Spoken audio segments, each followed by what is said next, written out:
Chapter 4 Sample Collection.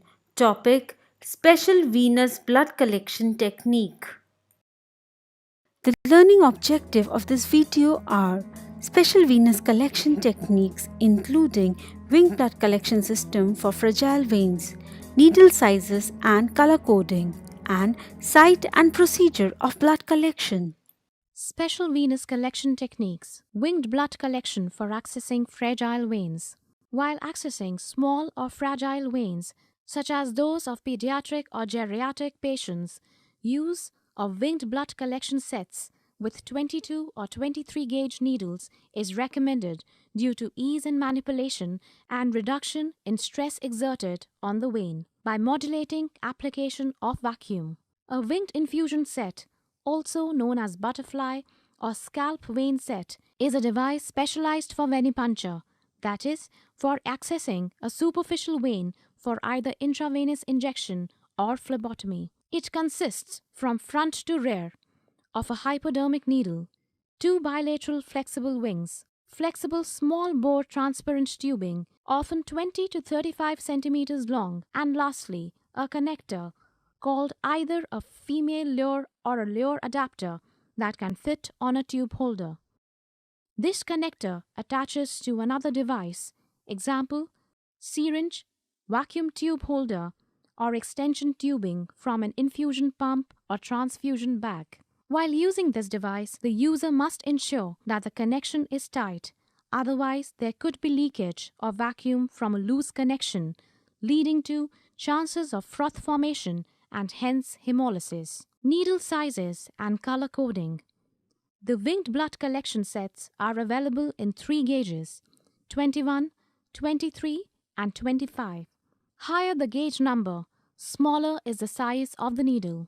Holders. In case of evacuated collections, it is recommended to use wing set and holders from the same manufacturer to ensure compatibility. Holders are clear and are molded to a standard type. Wings or extensions at the sides of the tube end of the holder act as a lever against which the fingers or thumb can exert pressure to pop on or to remove the evacuated tubes, while continuing to hold the needle steady within the patient's vein. The reduced risk of accidental needle stick injury by protecting the blood collector from the non-patient needle is a major advantage of using holders.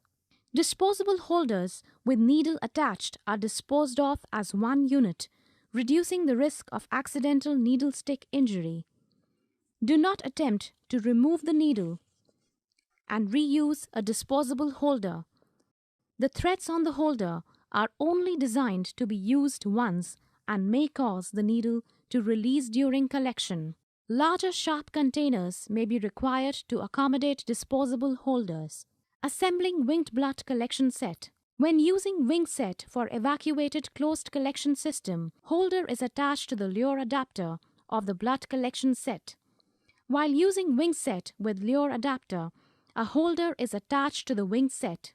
This would allow the phlebotomist to perform closed blood collection using evacuated tubes. Winged blood collection set with safety shield. The wing set has a safety shield attached to the needle. After use, the patient end of the needle is easily and completely retracted into shield and locked in place, hence helping to reduce chances of needle stick injury after use. Majority of needle stick injuries happen within seconds of the device usage. The activation of safety mechanism immediately after usage would help in reducing such needle stick injuries. Site selection in hand. In case the veins are not visible, one could consider wrapping a warm, wet towel around the hand for a few minutes. Warming the site increases the blood flow and helps make the veins easier to feel. Where there is uncertainty about a vein, tapping the site sharply a few times may assist. This dilates the vein and makes it more prominent. The wrist veins tend to move or roll aside as the needle is inserted. Therefore, it is critical to hold the hand such that veins are well anchored. Site selection on foot. The blood collection from the foot veins should be a last resort after the arm veins have been determined unsuitable. Institution policies must be followed. Procedure. Venipuncture procedure. Grasp both wings of the blood collection set using index finger and thumb of the dominant hand, while anchoring the vein and keeping skin taut with thumb of non-dominant hand. Enter the vein at 10 to 15 degrees angle. If using evacuated collection system, push the tube into the holder using thumb while index and middle fingers grasp wings of the tube holder. If using syringe, slowly withdraw the syringe plunger. Blood now begins to flow.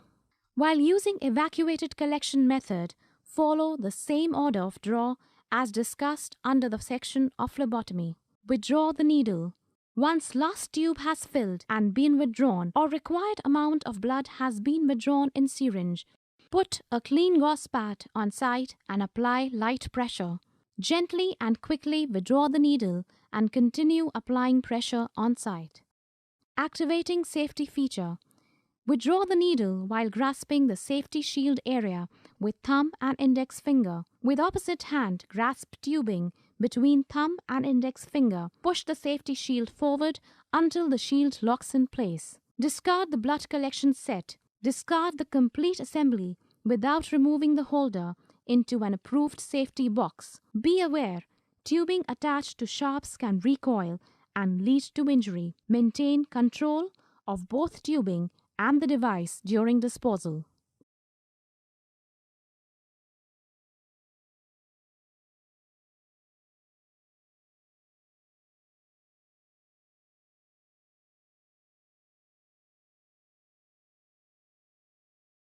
Winged blood collection sets are available in option 1, 3 sizes green, yellow, and blue. Option 2, 3 sizes green, blue, and dark blue. Option 3, 2 sizes green and yellow, and option 4, 2 sizes red and yellow.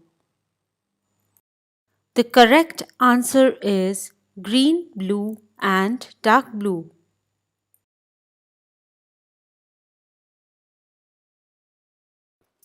Warming the site of phlebotomy increases blood flow to the area how many times? Option 1, 2 times. Option 2, 3 times. Option 3, 5 times. And option 4, 7 times. The correct answer is warming the site of phlebotomy increases the blood flow to the area by 7 times.